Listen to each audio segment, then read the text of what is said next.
أعوذ بالله من الشيطان الرجيم. بسم الله الرحمن الرحيم. يوم القيامة ولا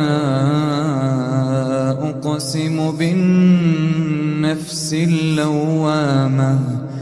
أيحسب الإنسان أن لن نجمع عظامه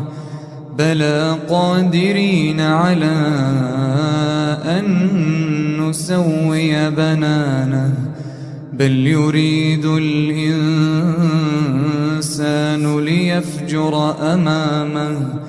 يسأل أيان يوم القيامة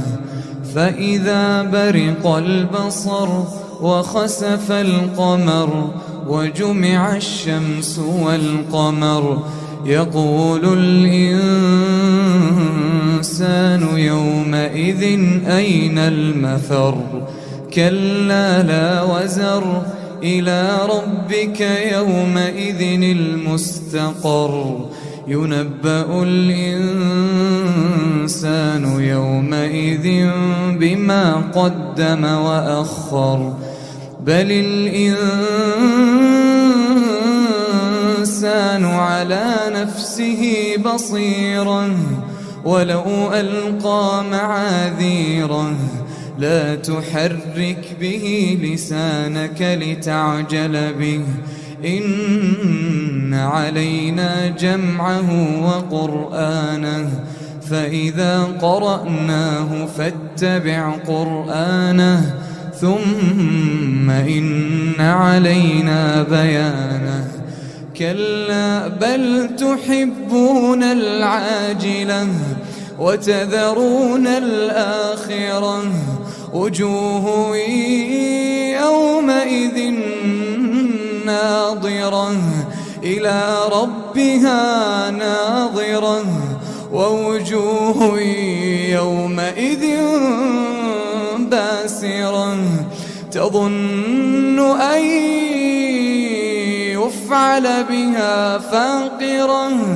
كلا إذا بلغت التراقي وقيل من راق وظن أنه الفراق والتفت الساق بالساق إلى ربك يومئذ المساق فلا صدق ولا صلى ولكن كذب وتولى ثم ذهب إلى أهله يتمطى أولى لك فأولى ثم أولى لك فأولى أيحسب الإنسان أن يترك سدى أيحسب الإنسان أن يترك سدى ألم يكن نطفة من مني يمنى ثم كان علقة فخلق فسوى فجعل منه الزوجين الذكر والأنثى أليس ذلك بقادر على أن يحيي الموتى